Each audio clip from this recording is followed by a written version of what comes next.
ஐயா வாங்க, அம்மா வாங்க, தக்காளி வெங்காயம் வாங்க. ஆண்டி வீட்டுல எல்லாரும் எப்படி இருக்காங்க? இருக்காங்க. ஆண்டி கொஞ்சம் கடுப்பா இருக்கிற மாதிரி பேசுத. புகுந்த வீட்டுல ஏதாவது தகராறோ பெருசு பண்ற வேண்டியதுதான்.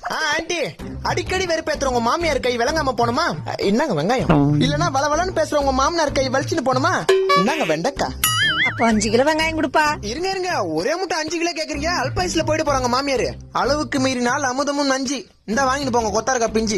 சரி, வெண்டைக்காய் எவ்வளவுப்பா? ஐயா ஆண்டி நீங்க ரேட்டை விடுங்க. இந்த வெண்டைக்காய் அப்படியே உங்க மண்டைக்குள்ள போச்சுன்னா உங்களுக்கு 7ஆம் அறிவு உண்டாகி எட்டி ஓதிக்கிற உங்க வீட்டுக்கார கட்டி போட்டு அடிக்கலாம். அப்ப இது 1/4 கிலோ கொடுப்பா. ஐயோ பாவம், கட்டின புருஷன் மேல எவ்வளவு காண்டா இருக்குது பாத்தியா? அப்புறம் ஆண்டி உங்க மாமியார் மேல உங்களுக்கு ரொம்ப காண்டா? எப்பதான் சாக போகுதுன்னு தெரியல, சனியை முச்சுது. அப்படின்னாங்க 1 கிலோ கத்திரிக்காய் வாங்கி உங்க மாமியார் குழம்பு வச்சு குத்தீங்கன்னா ஒரே நாள ரத்தம் வந்து எடுத்து செத்துருவாங்க. அப்ப கொடுப்பா.